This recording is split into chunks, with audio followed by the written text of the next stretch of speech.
Jemaat Tuhan, Shalom, puji Tuhan, hari yang baru, berkat yang baru, hari yang baru, kemurahan Tuhan yang baru yang Tuhan berikan dalam kehidupan kita.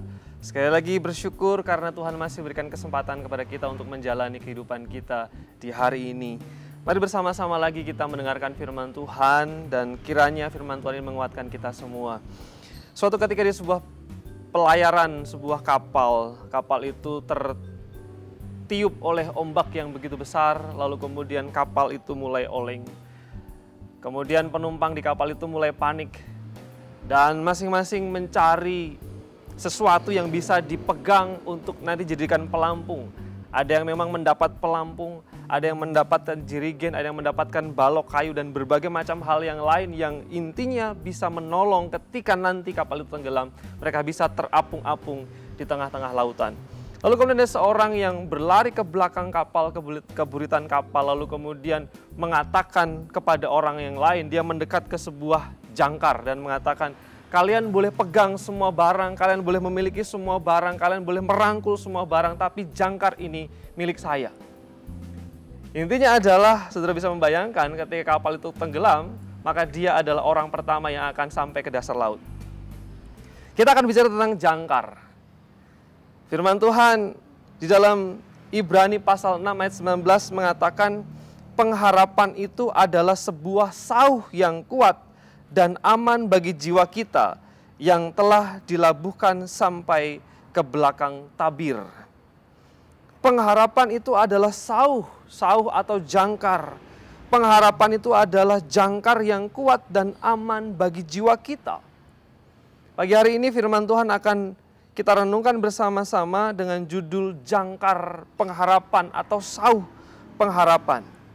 Kalau Bapak, Ibu, dan Saudara semua jemaat yang terkasih membaca Ibrani mulai dari pasal yang ke-5 lalu kemudian terus sampai dengan pasal yang ke-6, di sana diajarkan supaya orang percaya tetap memiliki pengharapan yang teguh di dalam Yesus.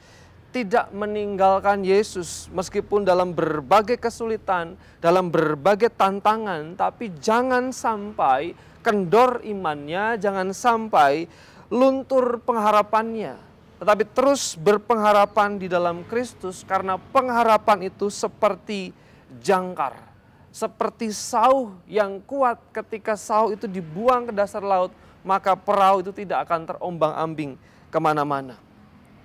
Dalam situasi yang kita hadapi sekarang, kita diperhadapkan dengan keadaan yang menggoda kita untuk putus asa, menyerah, berkata kalah, cukup. Ada kesulitan-kesulitan hidup yang menerpa kita seperti gelombang yang akhirnya menghanyutkan kita ke dalam keputusasaan dan tidak mau lagi berjuang.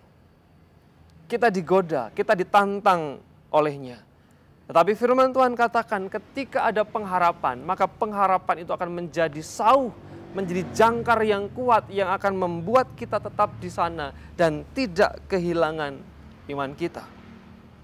Saudara, masa-masa yang seperti ini dimaknai dengan berbagai macam ekspresi dan juga reaksi. Ada orang yang sungguh-sungguh kehilangan pengharapannya, putus asa dan kecewa, bahkan marah kepada Tuhan. Bahkan bukan hanya dalam situasi seperti ini. Sejarah dan kehidupan manusia membuktikan bahwa ketika manusia kehilangan pengharapan, maka situasinya akan menjadi sangat fatal. Saya membaca sebuah berita, seorang penyanyi terkenal dari Korea yang bernama Jong Hyun, berusia 27 tahun, sangat terkenal, kaya raya. Dia secara dunia sepertinya dia menggenggam dunia karena dia sangat terkenal. Tetapi yang menarik adalah di usia yang ke-27 dia memutuskan untuk mengakhiri hidupnya. Kenapa? Karena dia putus asa dan kehilangan pengharapan. Dan bahkan bukan hanya Jong Hyun, tapi banyak belasan artis-artis Korea dan bahkan banyak orang Korea yang melakukan bunuh diri. Tidak heran ketika Korea sekarang menduduki peringkat yang keempat menjadi negara tertinggi yang jumlah penduduknya melakukan bunuh diri. Banyak orang yang bunuh diri dan kehilangan pengharapan di sana. Benarlah yang dikatakan perkataan ini, Manusia dapat bertahan 40 hari tanpa makan, 3 hari tanpa air, 4 menit tanpa udara. Tapi manusia tidak bisa bertahan 1 detik pun tanpa pengharapan. Dalam situasi ini yang saya yakini, yang paling kita perlukan bukan masker, bukan hand sanitizer, bukan juga beras mungkin, bukan juga uang atau pekerjaan mungkin. Tapi yang penting adalah mari terus punya pengharapan, optimis menghadapi hari depan. Kita percaya Tuhan beserta dengan kita. Mari jaga supaya pengharapan tetap menyala, karena pengharapan itu adalah api bagi jiwa kita. Kiranya firman Tuhan menguatkan kita semua di dalam menghadapi kehidupan kita. Percaya bahwa Tuhan tidak pernah meninggalkan kita. Mari kita berdoa.